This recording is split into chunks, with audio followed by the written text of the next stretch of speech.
Welcome to the Soberish Uprising. My name is Holly Crevo, a former heavy drinker who started a Soberish Uprising of her own, and everything changed.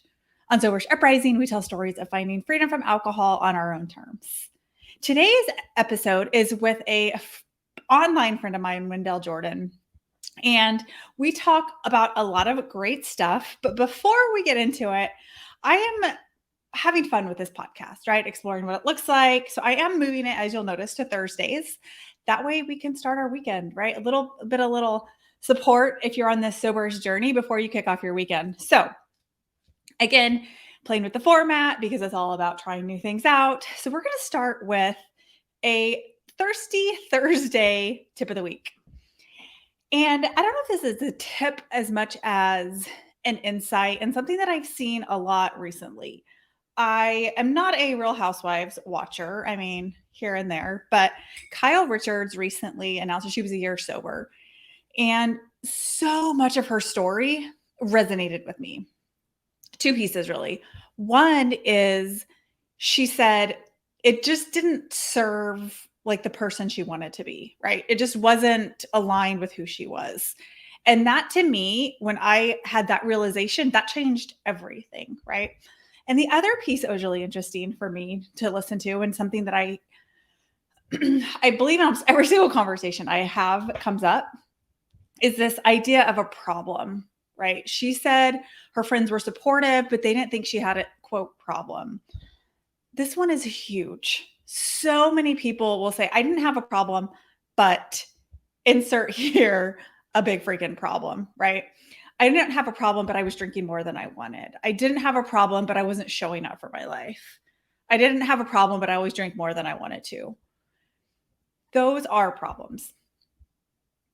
So many times people look outside of themselves to justify their problems, right? To say, well, society doesn't tell me this amount of drinking is a problem, or my social circle doesn't tell me this amount of drinking is a problem. And that was so true for me. My level of drinking was probably pretty, again, using air quotes, normal for my social circle, for what I saw around me, but it was causing an internal problem in myself. And again, that's what Soberish is all about, right? It's not about getting really tight on the type of drinks or what you drink or when you drink or how much, all of that, right? It's about like really staying in tune with how is alcohol a problem for you? And again, for me, I was drinking probably 6 to 8 drinks a week, spread throughout the week, sometimes more, probably very often, very few times less. But really, my amount was a problem for me. And so I'd really challenge you, if you're listening, to define your problem and also just be okay with it. Be okay with this problem may not match what you're seeing, other people's, but that's okay. It's your problem, right? And the power in that is that we get to define our own solution. We get to define what works for us. We get to define what self-care and self-development and improvement and love looks like. So I'd really challenge you, if you're somebody who says, I don't have a problem, but what is that? What's after that but? So that's just a little Thirsty Thursday tip of the week before we get into our conversation. So we will get into it. Again, I met with Wendell where we talked about him attending AA meetings as a sober 10-year-old, what has evolved with the Black and brown cultures and how drinking has really, how the cultures view drinking, and also how we are really leaving out a big group of people when we do events that only involve booze. And so we talk about being more inclusive in our gatherings to welcome people that maybe have a problem with drinking or don't want to drink or don't drink for other reasons. So loved our conversation. Thank you for tuning in, and let's go. So today I am joined by a friend of mine, Wendell Jordan. Good morning. Good morning. How are you today? I am fantastic. Good. Love it. So we connected through the entrepreneur space probably around almost 2 years ago or a year and a half ago. Like a year and a half. Yeah, we Yeah, pushing just 2 years. Yeah, crazy. And you had reached out saying, "Hey, what is this soberish piece? Like, yeah. what are you doing here?" And loved it. I always love talking about being soberish. And so maybe what piqued your curiosity about soberish when you reached out? Right. So I think the term itself, right? Because I think way more people are soberish than sober, right? Mm-hmm. Or striving towards that perfection of sobriety. So I Mm. felt like soberish, it just rang, right? It piqued my interest, and I was like, yeah, I need to know a little bit more about it Yeah. and see if there was a story to be told. Yeah. Well, speaking of story to be told, tell, if you don't mind sharing, what is kind of your sobriety, soberish, non-sober story? Man, so how far back we want to go? Start with my pops? Can I start with my pops? Yeah, would love to. Yes, Okay. please share. Okay. So as a kid, my father was an alcoholic, right? And him and I Mm. were actually talking about this podcast a couple weeks ago. So it was almost my tongue-in-cheek way of asking him, was it cool to include him in this Yeah. conversation, right? So he was cool with it. But yeah, my dad, I was 10 or so when Mm. he went to rehab. I'm originally from New York, so we went out in the Hamptons, and it was felt like a forever train ride to go visit him at this rehabilitation Mm. center. It was really interesting. Um, they had a counselor for me to talk to solely just for me. It was was used to dealing with preteens and teens, and then my father comes back after his 30-day program, and then he starts going into AA. And at first, I didn't really understand this. I started asking him, could I go with him? Mm. And that became our thing, right? Like me and my pops would go to AA meetings all over Queens. I was talking to him about this is probably 3 weeks ago. During that same point, that kind of same time when I was kind of trying to see if he would be okay with me talking about him Yeah. in this part. So we used to go to, when we were naming the ones, it was one over on Farmers. I know these are irrelevant places, but him and I, he's like, oh man, you remember that one? I'm like, yeah, that was your main one. We used to go to this other one in Rosedale. There was a couple other ones I couldn't place. Mm-hmm. And then he was telling me, but it was interesting because I went for years. Like I didn't just go Mm. for a couple of months. I went for years. And he said it was actually the people in AA that told him, like, hey, your son's older now, so like he can't come anymore. He's not an alcoholic. Oh, Yeah, and I so didn't you know. kind I of don't remember aged out that. since you did not have a Right. problem. I don't Oh, remember it that interesting. way. I Yeah. just remember not going anymore. But Yeah. I mean, plus, like I said, that was like 10, 11. So I want to say probably about 13 anyway. Your parents really aren't they're not your role buddies anymore at that age, right? You Mm. got way bigger things to do than hang out with your parents. So, Yeah. uh, but yeah, I mean, we used to go to AA meetings. I would go listen to other people's stories. Oddly Mm. enough, I don't remember a ton of them, but it gave me really good perspective at that time that this was not just an issue in my household, right? And some of these Mm-hmm. people, in my perspective at the time, had way bigger problems than I felt like my dad had, right? Oh, So, interesting. Yeah. you know what I mean? Like, yeah, so like it gave real good perspective. Like some of them had lost their families, like they were divorced and all this other stuff. Mm. And at that time, my family was still nuclear, right? So it was still me, Mm-hmm. my mom, my dad, and my soon to be younger brother. So one of the biggest things, though, that I use reference to occasionally, the stuff that I learned from AA. The first drink gets you drunk, right? Because Mm.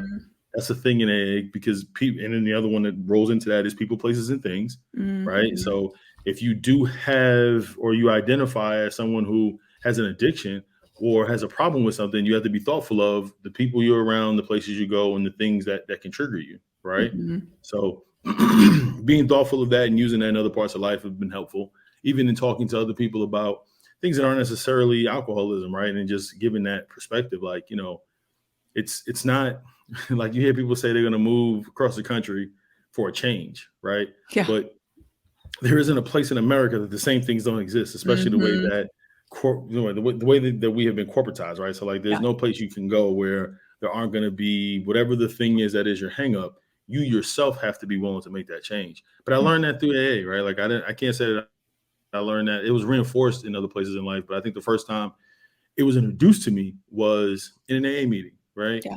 Um, I think coming into it later, reflecting back on my father's meetings where they never really say God, but they always say a higher power, right? Mm-hmm. And how that plays on later on in my life. And uh right. So the first drink gets you drunk, people, places, and things. And then I can't think of what the third one is offhand, but there were all kinds of little things that I gained from going to those AA meetings aside from perspective.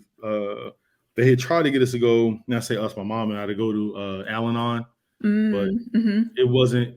I never went to the teen Al-Anon because I went to one meeting with my mother and it just felt like I couldn't relate, right? Like it didn't make sense to me. I didn't necessarily feel like a victim. You know what I mean? Like Oh, I didn't interesting. understand. Okay. You know what I mean? Like I didn't understand how this was affecting me for real. So like, So it's like what do? you almost saw your dad's problems not as bad as some were, and Well, you're not I as don't bad think as I this had a person. problem. Well, yeah, Yeah. right. Like I didn't think I had a problem for real. I just knew my father at that time. I knew my father enjoyed alcohol, right? Just Mm-hmm. from understanding general concepts. Because again, I'm 10 at the time, Yeah. and I guess some of the stuff that goes on in my house is because of it. But like, going and sitting Mm, around in a group with a bunch of people and listening to these other people, and I'm like, yeah. yeah, this doesn't. I don't understand Mm, what y'all are talking about. yeah. Like, Interesting. yeah. So, but going to the AA meetings gave me great perspective. Meeting these guys who were my father's peers, Mm, and just seeing my father in a different light, right? Because like again, like now I'm yeah. hanging out with him and these other alcoholics, who are fighting for their sobriety and Mm, talking about things that trigger them and all these other things. And I'm like, yeah, I don't really know what that means, but whatever, right? Like yeah. but it gave me a totally different perspective than going to the one Al-Anon meeting that I went to. Yeah.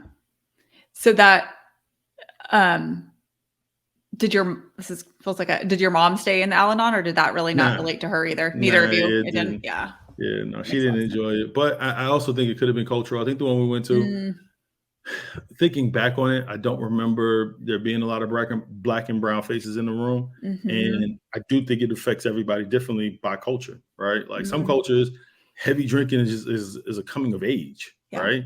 Yeah. Like, and then in other cultures, it's like, well, you might have a few beers on the weekend. Like, my father was a hard liquor kind of guy. Yeah. I don't ever remember seeing my father drink a beer. But and like I told you in our pre stuff, he was a big absolute guy. So like, Yeah. he was heavy in vodka and hard liquor. So I love that piece around the culture, right? And like seeing people. So tell me, like in the black and brown culture, how does drinking play a role into? And I know you can't speak for every single person, but no, like, no, of course, but I am a part of that culture, right? yeah, So yeah. what I would say is without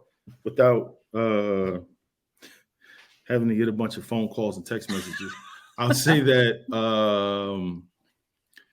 I would say oftentimes, and I think this is for everybody, but I think Mm-hmm. for us, we don't identify with most things that could be looked at weak, right? Like I think in the last 10 years, Mm, black and brown people really started to realize like, mental health is a thing, yeah, yeah, alcoholism is a thing, right? yeah. Mm-hmm. I saw one of my childhood friends talking about his uncles being addicted to crack, right? Because I'm 40, so I grew up in New York City at the height of the crack epidemic, right? So Mm-hmm. like I remember seeing crack vials on the floor, right? So it wasn't just alcohol, Yeah. right? We as a people, because it was engineered that way, right? Like we know Mm-hmm. this now, we're tainted with the substance, right? So I think when you talk about alcohol, especially if it's not hard alcohol, I don't even know that everyone who would fail that psychological test. I don't know if you've ever heard of it, but at a certain point in your medical training, they teach you how to identify someone who may have a substance abuse problem, and then you ask them a series of questions. It's like Mm-hmm. maybe 4 questions, and if they get, I think it's 3 out of 4. If it's 5, it's 3 out of 5. Whatever it is, if the answers align, you may want to suggest some additional resources for them to help with their problem, Yeah. because you don't ask them directly, "Are you an alcoholic? Are you a drug addict?" It's like, do you find yourself drinking, Mm-hmm. more days than not, and so forth. So I don't remember what Mm-hmm. the exact questions were, but I know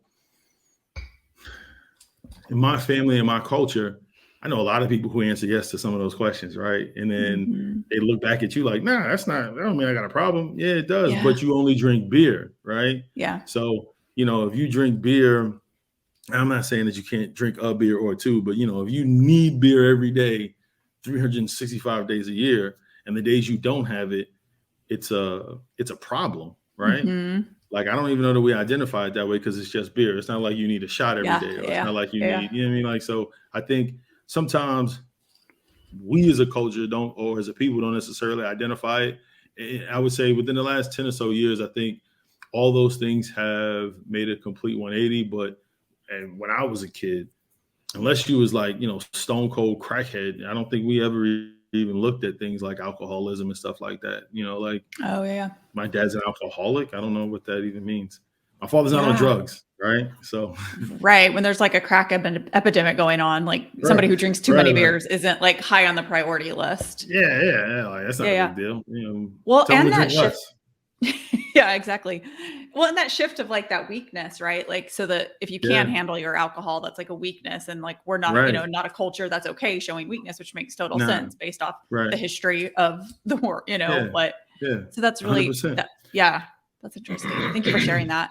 Well, tell me, it's like you've had this background of going to AA meetings, and I love that your father was like so open and like you had this experience. Like, what was it like for you when you started drinking? Like, did you have conflict in that? Like, what was that like? So the wild part, right? So let me say this first, because I would be remiss if I did not share this part. So the absolute Mm, to date, unless it was in a mixed drink and I didn't realize it, I don't drink absolute. I've never had mhm. absolute. Like just a shot of absolute has never happened in my life. Yeah. In part because, and I was just telling the story to him, and he was like, "Man, yeah, I did drink absolute." I'm like, "Yeah, one time, he Mm, used to sit by the bed. I picked it up, opened it, smelled it, and some of it kind of got on my upper lip, and mm, it burned like mm. nobody's business." And I was like, "Yeah, there's no way he's drinking this, right? Like this is rubbing alcohol, seriously, Yeah, yeah, right? Like I'm yeah. 10, right? Like nothing I drink is ever this strong." So, Right. so it burned my lip. I'm like, "Oh my god, this is ridiculous. Why? Yeah. Why does he have rubbing alcohol next to the bed? Why is it not? Why is it in this bottle? You know what I mean? So why is Mhm. it in a glass bottle?" So anyway, I reminisce on this now because like I think about some of the kids. I don't want to call them kids, but some of the young adults I'm watching grow up, right? And I'm Mhm. like, they don't drink like that. Yeah. And I got to reflect back on myself and I'll say it this way: first drinks, and this is one of these statements that'll probably give me some text messages, was with my cousins because they were a little bit older than me and they had Mhm. access to alcohol. So Yeah. like when I would go to Ohio, I'm drinking malt liquor, right? I'm drinking, Mm, beers and stuff. And I didn't think nothing other of it. They wouldn't let me have more than one anyway, right? mhm. So get a little bit older, get a little bit older. Now I'm up. Well, actually, just before being of age, we all discover wine coolers, right? Like a Smirnoff Ice. You know what I'm saying? Like, Totally. Boone's Farm and like all yeah, that. yeah, Oh yeah, my yeah, gosh. yeah, yeah, yeah, That's so yeah, yeah, funny. yeah. Yeah. All the young adult stuff, right? Because I'm watching, Totally. I'm watching these same young adults discover Oh, these low proof drinks, and they're all like, yeah. "Oh, this is great!" And I'm like, "Yeah, you Yeah. want one?" I don't do that stuff, man. Yeah. I'm not. That's not my thing. But we discover that, and even then, we're all drinking responsibly. And every now Mhm. and again, one of my childhood friends, his pops had, and I know you're old enough to remember this. You remember the entertainment center that used to have the bar, the little pull Yeah. down bar, the TV in the middle, and one side's entertainment center, the other side some other foolery. I don't know. Do you remember those? Remember Yeah, those old yeah. school entertainment Yeah. centers? So he had one, and he had a stock bar in there. So every now and again, we would get like fools the highest proof liquor he had in there, right? Which was Mm, like Ray Neville's or something like that. I can't think of it, okay. but it's like 151 proof. Like this Whew. stuff is Whew. like, Whew. and we're like 16, 17, Yeah. 18, mixing this with whatever juice we could find, barely drinking it because it Yeah. tastes disgusting, right? Yeah. And then getting a little older, being 21, not really drinking in bars, didn't really go to bars like that. And I Mm, do think subconsciously it was because of that understanding, and also understanding that like the way that, again, learning in school and health class and stuff, that addiction is hereditary, right? mm, So always trying to mhm. be mindful that I don't become an addict, Yeah. right? No matter what it is. So the reason why I never like didn't smoke cigarettes, never smoked weed, being mindful of the fact that like addiction is in my family. So Mhm.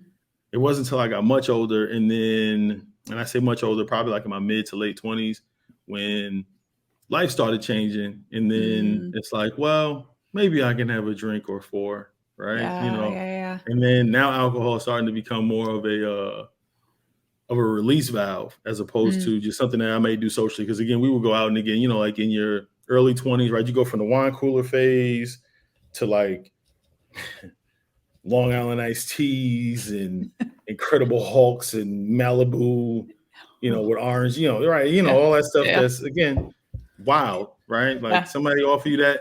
What I'll say is, and in reference to that, I had a meeting once with some younger guys, and one of them ordered something like that, and I was trying my best not to giggle because I was like, man, you guys are young. You're Like like, I've y'all, been there. I've been yeah, there. like y'all yeah, like you wanna what? Like Mine was Malibu and Dr. Pepper. what? Like in Yeah, college. Like that's I have a friend, like every once in a while we'll still talk about where like I couldn't drink that if you paid. Like I was like, oh, but yeah. yeah. Yeah, it's like that age that you go through, right? And Yeah, where like that's you just funny. make these wild concoctions. Like yeah, in Long Island iced teas. Like you don't. I worked in nightlife some years ago now, Yeah. and what the bartenders used to tell me is you knew the people were young when they were coming in ordering Long Island's, or they hadn't matured. Like if you're 30 something, and again, I'm okay with this statement. If you're 30 something, 40, 50 years old ordering Long Island iced teas, you got to get your life, man. Like those are child's drinks. But Drink like I a grown up. digress. Drink Yes, like a that's grown right. up. Yeah, exactly. But I digress. So I get to this point where, man, I'm probably like mid late 20s. I'm starting to go through divorce and everything else, and my whole world is upside down. So now I'm drinking more. There was a point in that phase where I was drinking. I used to tell people I was drinking like 8 days a week, like legit. In fact, let me go back. Before it got to that point, I discovered, and I literally mean discovered, that drinking and working is a possibility, right? Because I've been in digital space for a really long time, so I don't have any client. I have to be client facing. Other than the times where I schedule a meeting, I'm working from home or wherever I'm at. But drinking and doing my job was socially acceptable.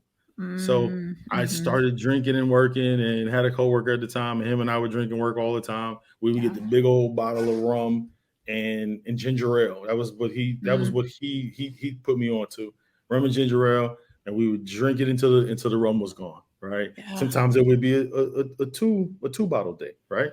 So, and that kind of progressed into it being more of an escape hatch. Right. Yeah. And man, I mean, it wasn't for a really long time. Feels like it was, but I mean, even if it was for a year, it was a lot of drinking for like a year straight, nonstop. Yeah. It was almost one of those 365-day kind of situations. And I've never been a fan of beer, so it was always hard liquor. It was never a point where it was like, I'll just have a Bud Light. No, let's do a vodka cranberry.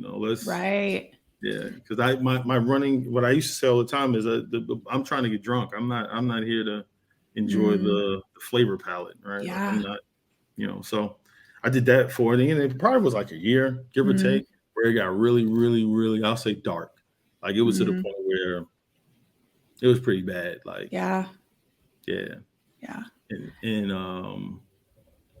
it was like 8 days a week. I'm trying to think what was one of the wildest, I think two of the wildest ones, and that wasn't even at that time. I can double down on that. But when it got to the point where I used to have this one friend that we would always go places, and if it was like a bar or something like that, I never really was into getting too drunk, just because I'm a New Yorker, and I mean New York City, New Yorker, so I'd like to be aware of what's going on. But when we would go to like house parties, I was guaranteed to be the drunkest one there.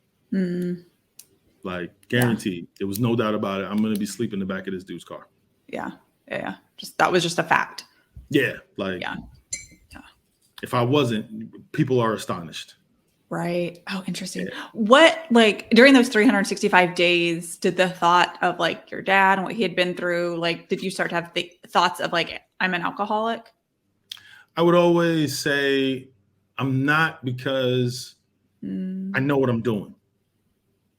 You know what I'm saying? Like, as stupid as that sounds, as it comes out of my mouth, I know, because I know what I'm doing. I know that, and this is the irony of the statement, is this is the kind of stuff you hear when you go to AA meetings. But I don't got to drink tomorrow if I don't want to, right? But I want to, so I'll be fine. You know what I mean? It's choice. But like, it's choice. Yeah, right, exactly, right. Like, So that was how I kept it. I felt like I was keeping it under control, and it wasn't until it got to the point where, because I had so many life changes, and I ended up moving back.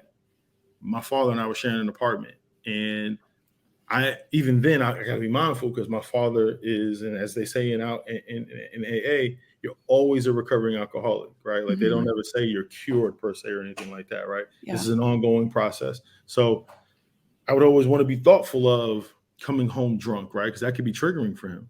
Mm-hmm. You know what I mean? So and it wasn't, I think, until it got more so to that point to where I really had to start being thoughtful. I never forget. This was really like, and this was, to me, this isn't a true rock bottom because there was nobody harmed in my process. But like, I remember buying some alcohol because I would never buy alcohol and bring it home, right? Because my pops was there and God forbid he found it. But I bought some alcohol, hid it, and I was like, yeah, I got to slow down. Like that was the breaking point right there. Like when I had to hide I was like, yeah, this is crazy. I'm bugging. This is nuts. Yeah, that was like your rock bottom. Yeah, right? my rock bottom was stashing a little bottle of Absolute up under some socks, and I was like, yeah, this feels nuts.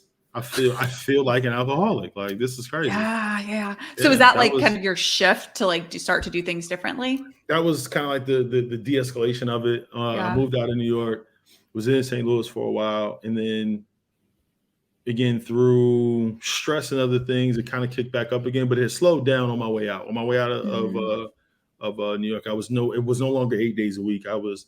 I had scaled down significantly, so it was maybe a couple days a week, and I was working again. I was working in nightlife, so the bar I was working at the time, it was giving me 50% off drinks. So that didn't help, right? Because I could always go there, always go there and enjoy that. But that was actually when I created, it was a playlist I used to have called Work and Whiskey, and I eventually renamed it because it just felt wrong. But I had already scaled down at that point. At that point, even when I was working nightlife, because I was working nightlife at that time, anywhere between 4 to 7 days a week. So sobriety was paramount to me, making sure that I was doing my job. So, there really was no downtime unless I didn't have to work on a specific day. And then I could kind of hang out a little bit. But again, I was never trying to be the drunk person. Right. So, scaled it down. And then when I got to St. Louis, it kind of ticked back up again due to stressors. And, another one of those moments where it was kind of like, you may be rolling down this path. And again, the thing that I've always tried to make sure of is that I don't end up on that road, right? Like I do not want to ever have to go to a 30-day recovery program. I'm not knocking it, right? Because it was fantastic for my father. But again, I've already got the scenic view of that. So I don't need, I already got the cheap seats. I was already a spectator to that party. I don't need to go down that road to understand, what the outcome looks like. So was, again, living in St. Louis, it was as good as having 50% off, right? Coming from New York. Everything was cheaper. And I don't know if you know this or not, but in some of these other amazing states in America, they sell alcohol everywhere. Like you could buy it in Walgreens. Like, I'm coming from New York. You have to go to the liquor store. It's the only place you can buy liquor is at the liquor store. Totally. The first time I walked into the Walgreens across the street from where I ended up living, and I walked in and I was like, is that vodka? Like what? It's weird, isn't it? Like you're gonna state like that. Yeah, like is this a special Walgreens or is this everywhere? And is this alcohol Walgreens? Yeah, like right. Why is this? I have not seen any liquor stores, so maybe that's why this is here. But again, later learned that Missouri is one of them states where if they sell anything, they can sell liquor. So, but was off and on. To me, kind of got a bit excessive, but never to the point like it was in New York. I never got that far down the rabbit hole. And then started going to church. Started going to church, and that was really what turned it around. I would say for good, right? Like now it ebbs and flows, but there's never a week where you could say Wendell's had a drink every day, right? Like that's not the vibe at all. But started going to church, and again, another one of these stories that if people know me, they've heard it. Went out the night before, got to church, and I'll never forget burping up the taste of Jameson during praise and worship, right? And I was like, yeah, this ain't it. Like, that's not. Yeah. This isn't like who I want to be. Yeah, like this is ridiculous. Like, and I'm enjoying church way more than I'm enjoying this aftertaste. So I think I need to scale back the drinking. And I actually went completely dry. Like it was no ish to my soul. I was completely dry. I was completely dry for a while. And then again, and that's the reason why I think to go back to that original statement, to that original question, like what prompted the thought of reaching out to you, because I to me, the thought was always, it is way harder to be completely sober in most social settings eternally, right? You know, in perpetuity. Mm, And yeah. it's not, Yeah. I've never felt like I needed to be, but Mm-hmm. I also feel like, you know, social drinking, I don't shun it or anything like that. You know, I do it. So soberish is good, right? Because Yeah. there are some days where I'm like, again, it has been a long, painful week.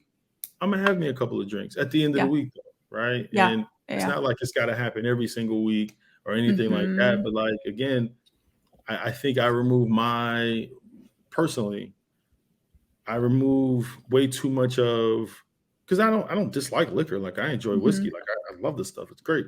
So like, why do I have to punish myself and completely never drink it again? But soberish works. See what I'm saying? Like Right. Yeah. that's what really piqued my interest. Cause again, Yeah. I've been completely sober, right? Like Yeah. just dry. Like Mm-hmm. I couldn't tell you where any alcohol was, right? Yeah. Yeah. And then but then again, like now I've got a bunch of bottles up there right now, and I'm working on building a nice portfolio of whiskey, right? None of that Mm-hmm.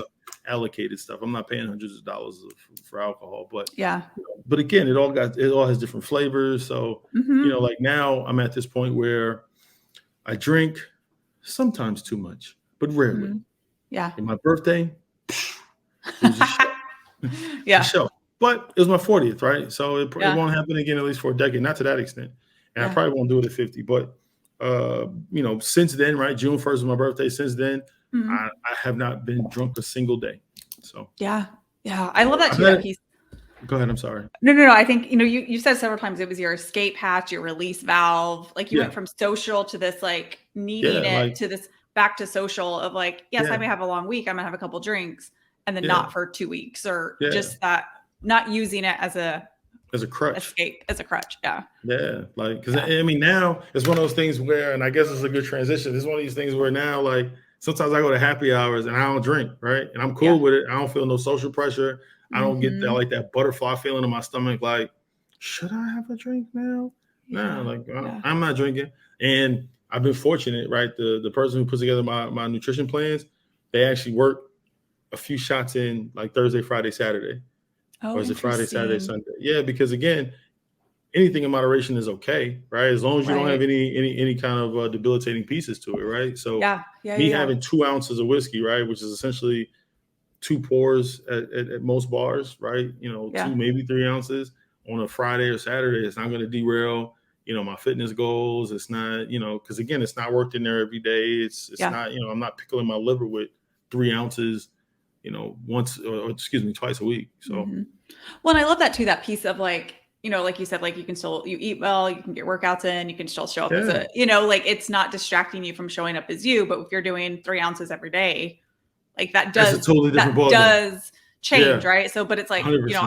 I'm always thinking like, does a glass of wine for me every 2 or 3 weeks isn't going to like derail me from the things I want to do. But when I Not in the was slightest. drinking more every day, like that adds up, right? So that piece of like being really intentional.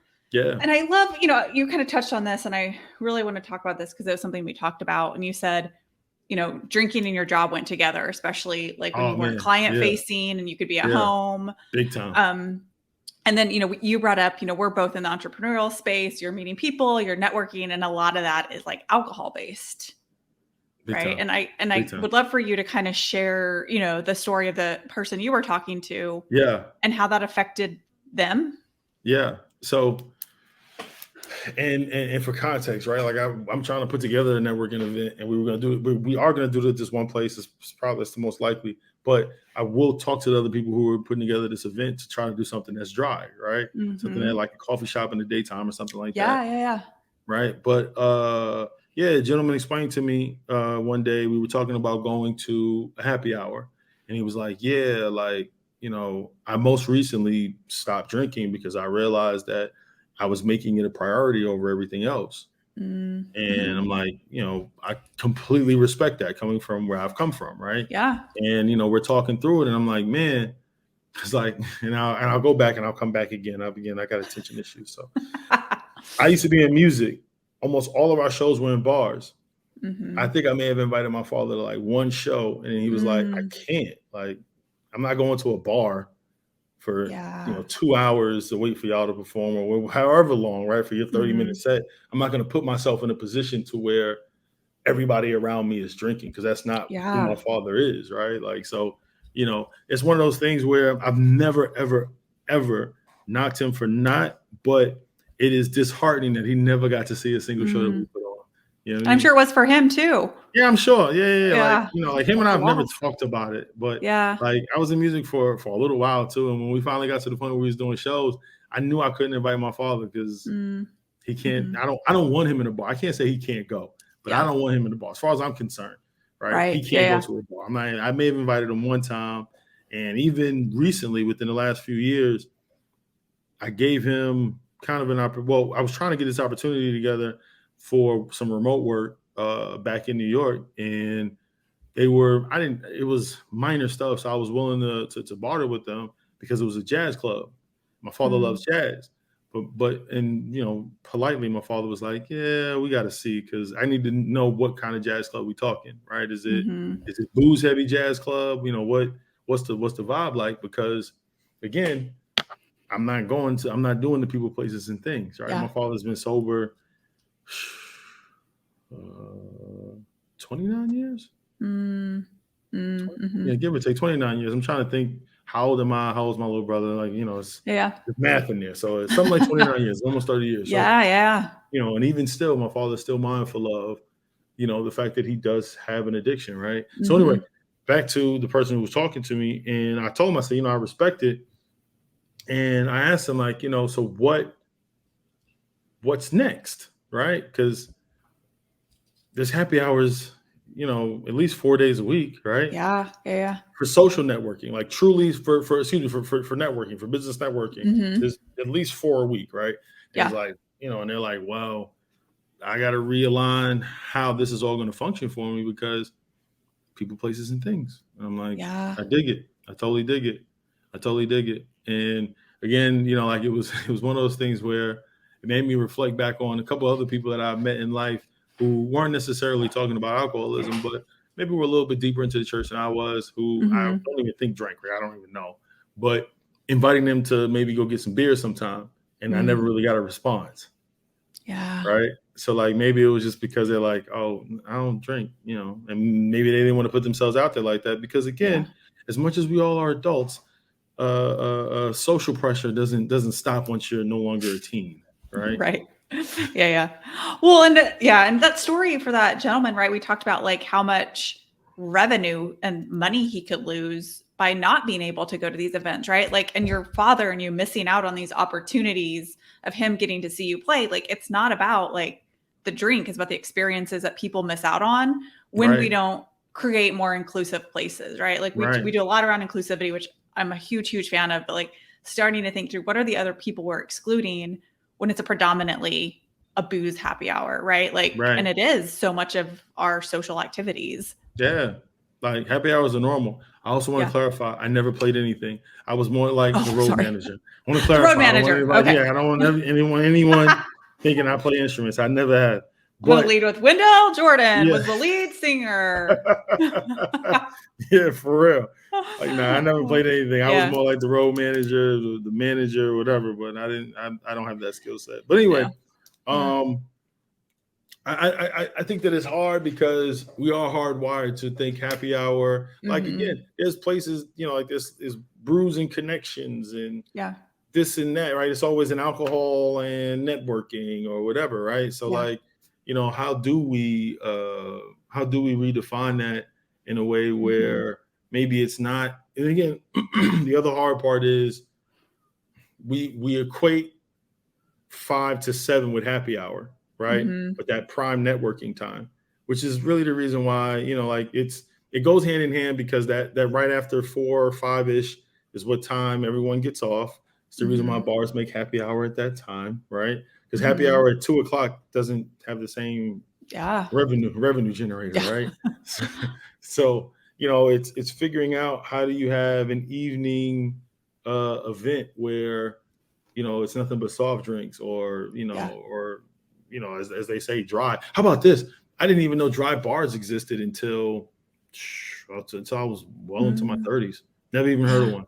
Happened to be Yeah. turning a corner somewhere and saw this place, and it was like a dry bar, something or the other. And I'm like, what is a dry bar? I don't understand. And then Yeah. I had to look it up, like literally, I had to look it up Yeah. to understand what a Interesting. dry bar was. Well, and like you said too, it's like, how do we start to create? Because even if, you're somebody who doesn't have a drinking problem, can take it or leave it, like, aren't we evolved enough to do activities outside of that always involve drinking? Like, let's Sure. be a little bit more creative in these, like, let's have it at a dry bar. Let's have a place where it is all mocktails, or, Right. being mindful, like, we don't have, or go do people love pickleball, or, whatever it is. How do we start to create these environments? Even if you don't have a drinking problem, Right, or but you what, just yeah, it like doesn't hurt to do a sober activity. another example. So like we were putting together this networking event, me and a couple other Mm-hmm.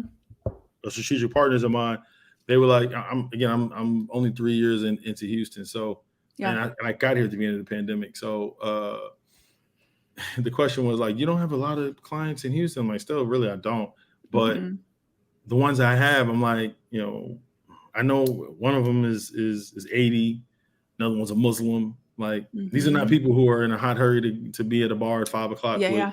all the bar activity, right? So like you Yeah. said, even though it may not be an issue of alcoholism, right? Some things are Mm-hmm. religious reasons. I Yeah. mean, Yeah. so for Yeah. some people, for some religions, even stepping foot in the bar puts you out of your faith, Yeah. right? So like, how do we include them? I do think though, I don't know about here, but when I lived on the East Coast, there were people in at the same time, but it was like expected for you to drink. So like they would Mm. have like kickball leagues, Oh, and right. Yeah. Yeah. like it's anything, any outdoor sport. It was Yeah. baseball, kickball, any of those kind of things. There was always at least 2 coolers worth of beer there, though. Mm-hmm. You know what I mean? So even Yeah. then, there was still a drinking element to it, but Yeah. it was meant for almost like a more personal networking. It's like I used to do basketball. I used to do like corporate leagues basketball, and I Mm-hmm. met some really interesting people. I got to meet the chief technology officer for Business Insider, like Oh, cool. right, Yeah. random. Yeah. That is He cool. was a beast too. He was a big dude. He's probably about 6'8". He was a Dang. monster. Yeah, he was a monster, man. And Hmm. then I'm like, what do you do like when you're not drop stepping on people? What is like what are their other hobbies? It's like, well, I happen to work at Business Insider. So like, but again, Yeah. and there were a few other people like that had, pretty impressive, C-level, C-suite jobs, Yeah. right? But basketball, but what if you don't like sports? You know what I mean? Like Yeah. we got to be able to find socially, we have to be able to find something that becomes normal or normalized, not having to drink or even because like the one place, and I think at this point I wasn't doing this meal plan, but I did not. I was learning how detrimental alcohol was to my process. And Mm. when you came in, they gave you a drink ticket, and I'm like, I'm not drinking, so Mm-hmm. I don't drink soda for real. Like soda's not Yeah. really my thing. So Yeah. Yeah. Well, I'm and cool. I think people, especially, you turn 40, I'm 43. Like, as you get a little older, right? I think as we get older, we're like, I'd like to go to an event and not feel pressured to drink. So I think if we can Right. start creating these spaces that you're like, hey, we're going to have some mocktails. It's going to be a dry event, but we're going to do Yeah. whatever. Like, people are like, good, I can go to some. And yes, we have willpower, and yes, we can say no, but like, not the extra pressure to be like, this is a non, and then maybe set up something after for those who want to go have a cocktail after. But like, Right. really, if you are somebody in this space that's doing events or even inviting people over, right? Just be mindful that like you Everybody may don't be want to leaving drink. out people because of Yeah. that. Yeah. Everybody don't want to drink. Everybody don't want to drink. Everybody don't want to be around alcohol. I Yeah. have childhood friends who are 40 now who have never had a drink before, right? Really? Because Yeah. like I know one of them, it was because of his own parents and their addictive stuff. Mm-hmm. Another one said he's never seen anybody make good decisions on it, so he's never done it. Yeah. You know what I mean? But Yeah. like, and they both do okay, right? Like they both been out. Both of the specific people I think about right now have been out in the world. Been clubbing, bars, and everything else. But Yeah. again, it's one of those things where I know even like you said, even at this age, you go out and if everybody else is drinking and you're just kind of sitting there, Mm-hmm. if we're being fair, the more everyone else drinks, you being sober, Yeah. right? Like Yeah.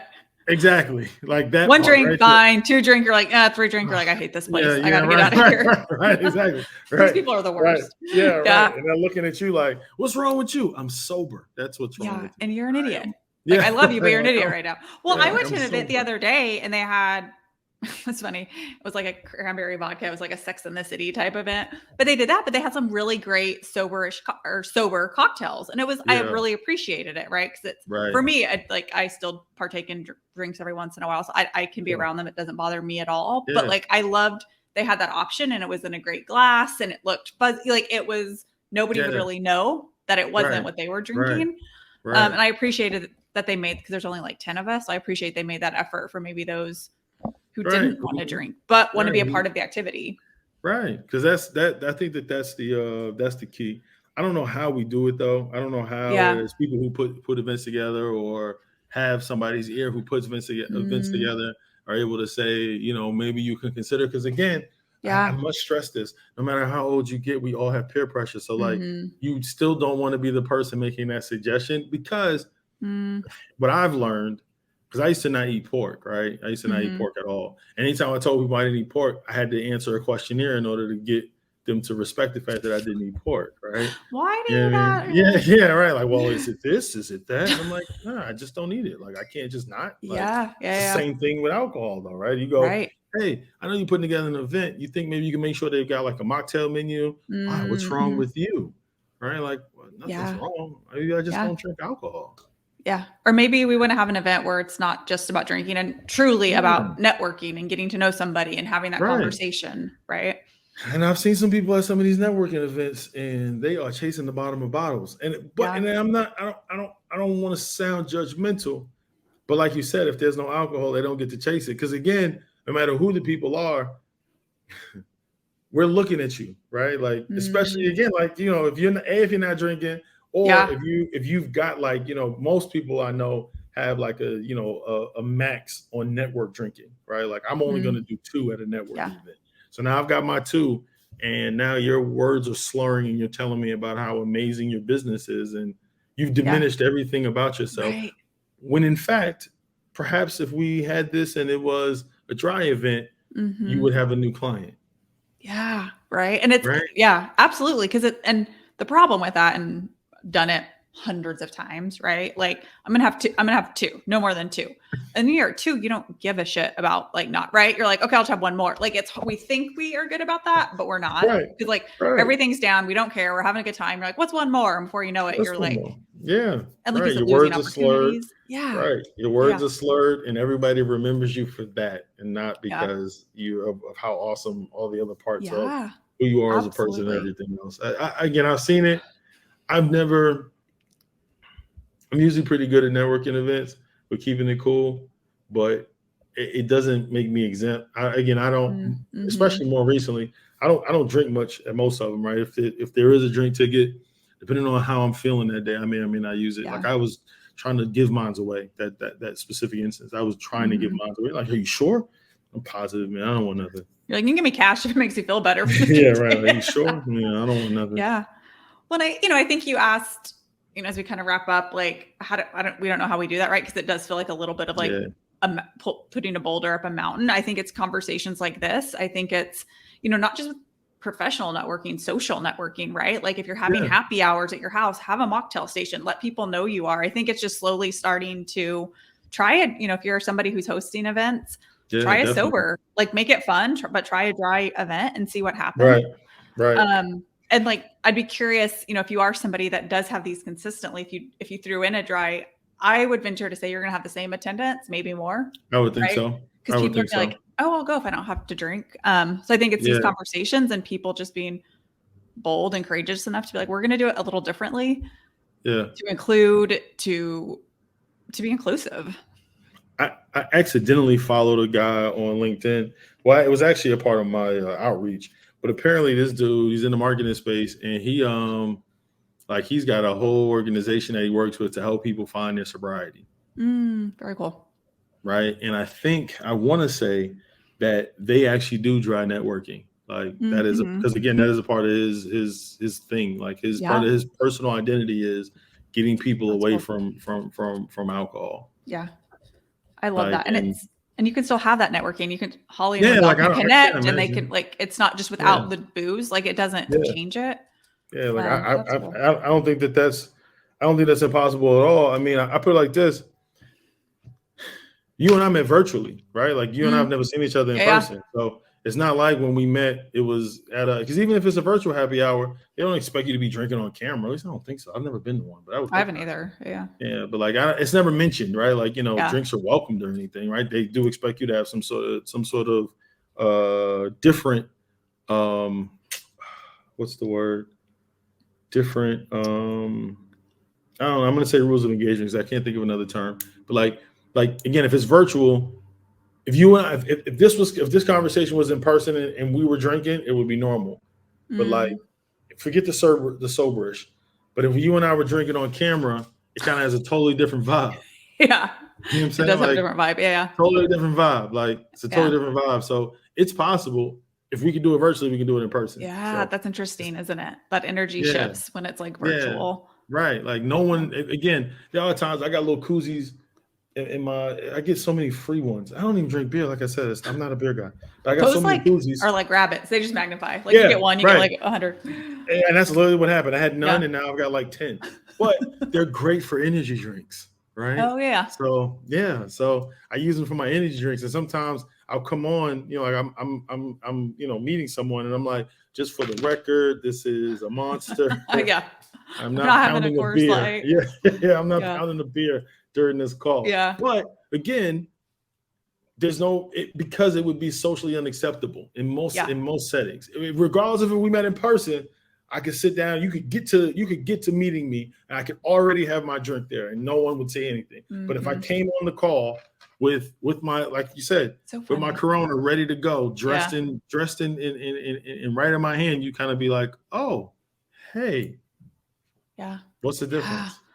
No, and I think, you said several times, what I love, like, just because we're grown doesn't mean that we don't have social pressure, right? Yeah, And tons sometimes of it's it. not even like social pressure, it's like social energy and Yeah, like, right? So it's like you may not feel like you go to social pressure, but you go to an event and everybody's drinking, you don't plan to, and it's a free drink. What's one? So it's like it's so easy to fall into that just by the energy around you. Like you said, we wouldn't like if we were drinking on a Zoom call, it'd be weird, but in person, you're like it'd be totally weird. It normal. would be so weird. Yeah.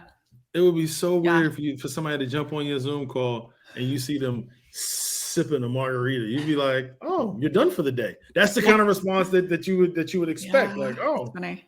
yeah, But then we've all worked in whiskey behind camera, right, right? exactly, right, We just want to show it. right." For clarity, because it's not like. Yeah. And again, once I started going to church all the time, I changed Mm, it from working whiskey. I actually ended up getting a side job. And I changed it to like data entry. That's what the title of it is okay. now, is data entry. But Love it. that Love it. playlist Love it. was pretty robust, but so I wasn't gonna get rid of it. But Yeah. now it went from working whiskey Mm, to data entry. that's cool. It's a different mindset shift, right? You're like, oh, this is Absolutely, because it at feels that time I different. wasn't drinking, so like Yeah. I kind of felt like an idiot playing a working whiskey playlist, and I'm sitting here drinking It's like water and coffee. Like, no Red Bull.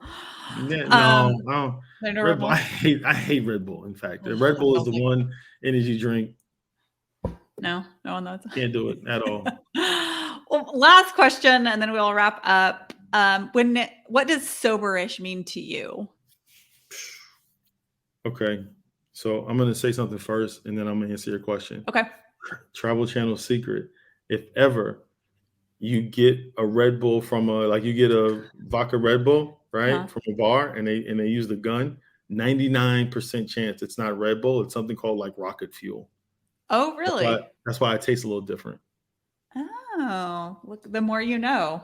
Right. I didn't know Okay. that. So back to your question. What does soberish mean? What does soberish mean to me? Right. That's the question. Yeah. Okay. So what does soberish mean to me? Soberish to me means having a mindfulness in the way that you drink, right? And not totally eliminating alcohol. And let's just say anything, right? Anything that Mm, removes you from sobriety. Because I think we focus mhm, on alcohol a lot, but like, I know some stone cold weed heads too. So, mhm. they're not sober either. So, Yeah. I think it's your mindfulness and whatever you're consuming. It's really identifying what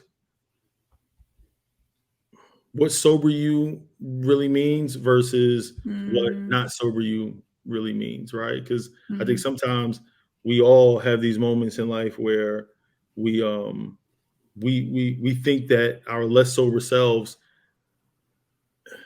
not just as an alter ego, but like maybe that person has more fun, or maybe there's more ideas in that, mm, like a sobriety. But I think being soberish kind of helps you to understand that you can be as dope as you want to be, sober or not, right? But let's mhm. focus on the sober part. That's Yeah. what I get from Oh, soberish. I love that. I love that too, that, like, what is sober you and what is drunk, like, how do those, like, Yeah, come to like how do you play? define that? Yeah, Yeah, and what is that? And is that who you because wanna be? right, because I've never met anyone who is the same both ways. I've never met anyone who's the same both ways. Oh, yeah. Yeah, yeah, I have yeah. never met anyone who is myself included, myself included. I am not removed from that statement. I have Yeah. never met anyone who is drunk or not sober who acts exactly the same as they do when they're sober. Yeah. Right? And I love that you mentioned that, and I don't think I've ever met anybody that I'm like, I like them better drunk than I do sober, right? Because if they do, I wouldn't be friends with them. I'd be like, I can't That just is you know? accurate. Yeah, But I'm like, never oh like, I man. love drunk Yeah, I Bobby. Drunk can't Bobby, wait until Drunk yeah. John shows up. Oh, Yeah, sober John sucks, but, like, yeah. drunk Oh, John, that's so it's accurate. I never thought about that. yeah, That's a like, good yeah, point. There isn't a right? And it's single like, person who that are I you know. showing up as? Yeah. Yeah, yeah. But again, even for myself, like the working whiskey part came from, and I know we're wrapping up, but this Yeah. is just a thought. The working whiskey part came from not only learning that I could work and drink, but Yeah. there's so much minutia in my job that like Mm, or not because I'm gonna say alcohol is the only thing I do, but uh, lack of sobriety makes minutia easy because you kind of lose track mm, of time. mhm, But in that same regard, right? Drunk me versus sober me. Drunk me lets some more typos go, right? mm, mhm, I may have hit send on the wrong thing, right? mhm. You know, so there's more errors there Yeah. when drunk me is around. So is that good for business? Right. Yeah. Yeah. Do Yeah. you want drunk you to do your business or sober you? Right. Right. Or live your life or make decisions, whatever that Right. is, not outside of the business space, right? Like, All the included. Yeah, mm. absolutely. Wendell, this was Absolutely. amazing. Thank you so much for your I time appreciate and that. sharing That's your fun. story and This was dope. a great perspective, right? A different perspective on how people are living soberish. And for those watching and listening, thank you so much for tuning in. Please be sure to leave us a review and give us a follow. And remember, it's not about saying no to booze, it's about saying yes to you. Have a good day.